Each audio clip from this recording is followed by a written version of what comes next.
4 April سن 1979 کو سابق وزیر اعظم اور پیپلز پارٹی کے چیئرمین اور بانی اور قائد عوام کہلانے والے ذوالفقار علی بھٹو کو پھانسی کے پھندے پر لٹکایا گیا تھا۔ لیکن بھٹو کو پھانسی کیوں دی گئی تھی؟ ہنری کیسنجر نے بھٹو کو کیا دھمکی دی تھی؟ امریکہ بھٹو سے ناراض کیوں تھا؟ قیدی نمبر 1772 بھٹو کے پھانسی سے قبل آخری 24 گھنٹوں میں کیا ہوا تھا؟ جلاد تارا مسیح نے بھٹو کو پھانسی کیسے دی تھی؟ آئیے اس سنسنی خیز داستان سے پردہ اٹھاتے ہیں۔ یہ کہانی 18 مارچ 1978 کو شروع ہوئی جب پاکستان پیپلز پارٹی کے چیئرمین ذوالفقار علی بھٹو کو لاہور ہائی کورٹ نے نواب محمد احمد خان کے قتل کے جرم میں سزائے موت سنائی تھی۔ یوں ملک کے سابق وزیر خارجہ، سابق صدر اور سابق وزیر اعظم نے کوٹ لکھپت جیل کے قیدی نمبر 1772 کی حیثیت اختیار کر لی تھی۔ کون جانتا تھا کہ نواب محمد احمد کا قتل پاکستان کی سیاسی تاریخ کو ہمیشہ کے لیے تبدیل کر کر رکھ دے گا۔ دراصل یہ واقعہ 11 نومبر 1974 کو لاہور میں پیش آیا تھا۔ نواب محمد احمد رضا خان قصوری کے والد تھے۔ وہ بھٹو کے ناقد بھی تصور کیے جاتے تھے۔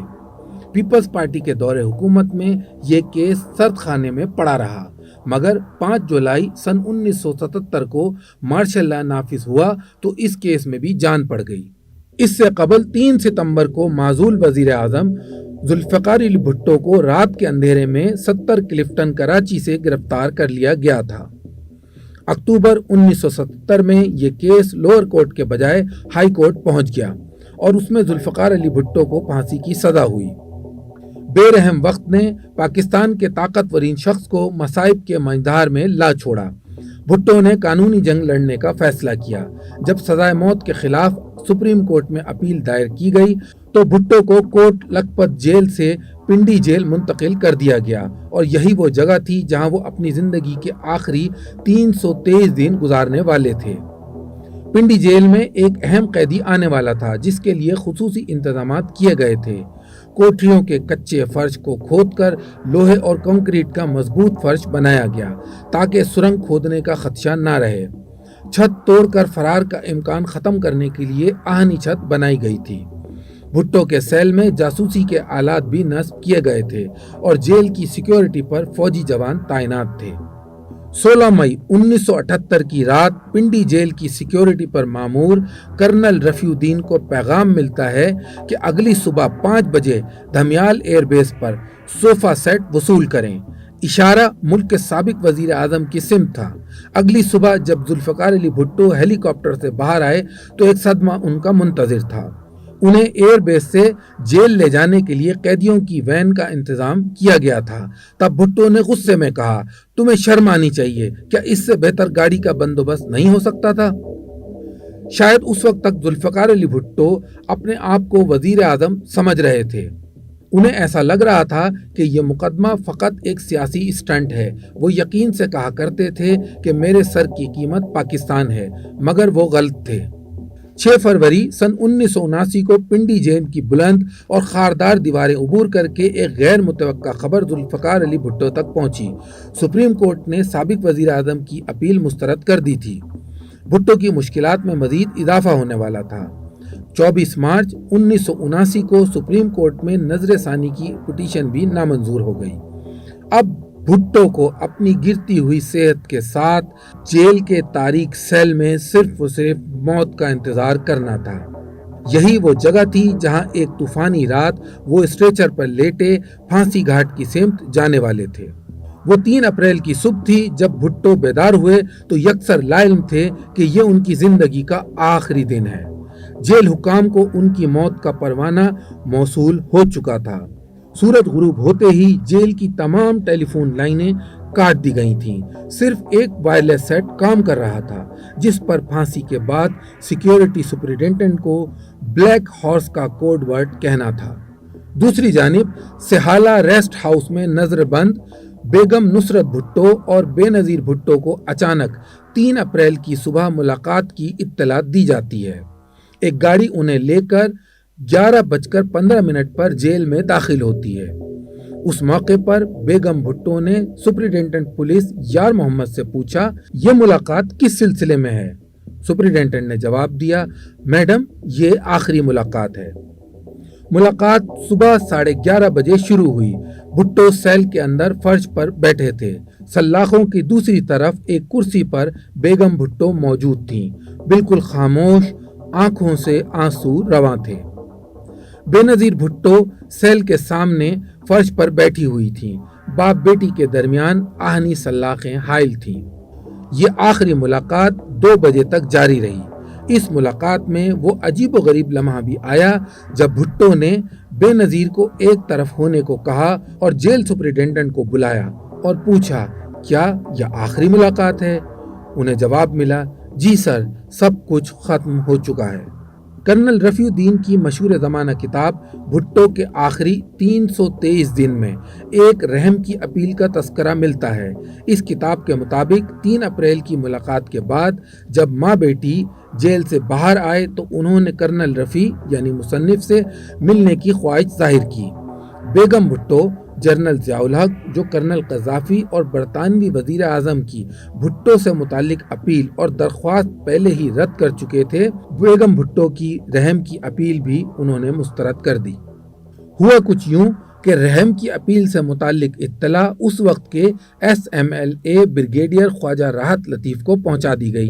یہ رحم کی اپیل کی اطلاع جب جنرل ضیاء الحق تک پہنچی تو ایک اعلیٰ افسر کو نصرت بھٹو سے ملنے سہالہ ریسٹ ہاؤس بھیجا گیا، جہاں بیگم بھٹو نے انہیں صدر ضیاء الحق کے نام ایک تحریری درخواست دی۔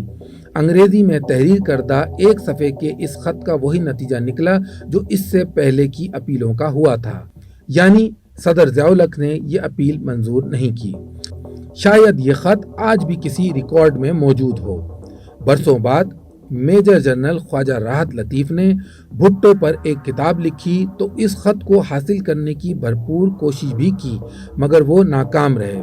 اس کا ذکر انہوں نے اپنے ایک ٹی وی انٹرویو میں بھی کیا تھا۔ 4 اپریل سن 1979، 6 بج چکے ہیں۔ ذوالفقار علی بھٹو اپنی 12 فٹ لمبی 7.5 فٹ چوڑی کوٹری میں گدے پر دراز ہیں۔ Superintendent jail Yar Muhammad, security battalion commander lieutenant colonel Rafi uddin, magistrate درجہ اول مسٹر بشیر احمد اور ڈاکٹر صغیر حسین نے جیل میں آ کر بھٹو کو بلیک وارنٹ پڑھ کر سنایا۔ بھٹو نے لیٹے لیٹے یہ حکم سنا۔ ان کے چہرے پر کوئی اندیشہ نہیں تھا۔ انہوں نے جیل سپرنٹینڈنٹ کی آنکھوں میں آنکھیں ڈال کر کہا نہ تو طریقہ کار کے مطابق ان کے رشتہ داروں کو ان سے ملوایا گیا، نہ ہی پھانسی کا تحریری حکم نامہ دکھایا گیا، اور نہ ہی انہیں قانون کے مطابق 24 گھنٹے پہلے مجاز اور مستند حاکم کے ذریعے اطلاع دی گئی۔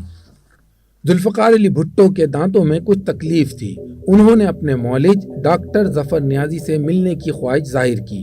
شاید بھٹو صاحب اب بھی اس کارروائی کو ڈھونگ سمجھ رہے تھے، مگر کرنل رفیع سے اکیلے میں ہونے والی گفتگو کے بعد انہیں یہ ادراک ہو گیا تھا کہ صورتحال بدل چکی ہے۔ انہوں نے کرنل رفیع کو مخاطب کر کے کہا رفیع یہ کیا ڈرامہ کھیلا جا رہا ہے؟ جواب میں افسر نے کہا سر آخری حکم مل چکا ہے، آپ کو پھانسی دی جا رہی ہے۔ بھٹو نے حیرت سے پوچھا کس وقت، کب؟ کرنل رفیع نے 7 انگلیاں اٹھائیں۔ سر 7 گھنٹے بعد۔ وقت قطرہ قطرہ کر کے گزر رہا تھا۔ بھٹو نے اپنے مشقتی عبد الرحمان سے کہا کہ ان کی داڑھی بڑھ چکی ہے، شیو کا بندوبست کیا جائے۔ بھٹو نے 7:05 پر شیو کی۔ اس دوران وہ اپنے ساتھ برتی جانے والی ناانصافیوں اور ناروا سلوک کا شکوہ کرتے رہے۔ انہوں نے یہ بھی کہا کہ انہیں پھانسی پر چڑھانے کے بعد ان کے خلاف وعدہ معاف گواہ بننے والوں کو چھوڑ دیا جائے اور یہ کہ ان کی گھڑی وارڈ کے باہر کھڑے سنتری کو دے دی جائے۔ 8:15 پر انہوں نے وصیت لکھنی شروع کی، مگر ان کا ذہن منتشر تھا۔ گھڑی کی سوئیاں آگے بڑھ رہی تھیں، موت کا لمحہ قریب آتا جا رہا تھا۔ 11:25 پر وہ سونے کے لیے لیٹ گئے۔ اسسٹنٹ سپرنٹینڈنٹ جب 11:50 پر بھٹو کو جگانے پہنچا تو بھٹو صاحب نے اس کی آوازوں کا کوئی جواب نہیں دیا۔ جیل ڈاکٹر نے 3 بار ان کا معائنہ کیا۔ وہ بظاہر ٹھیک تھے، مگر بالکل خاموش اور ساکت لیٹے ہوئے تھے۔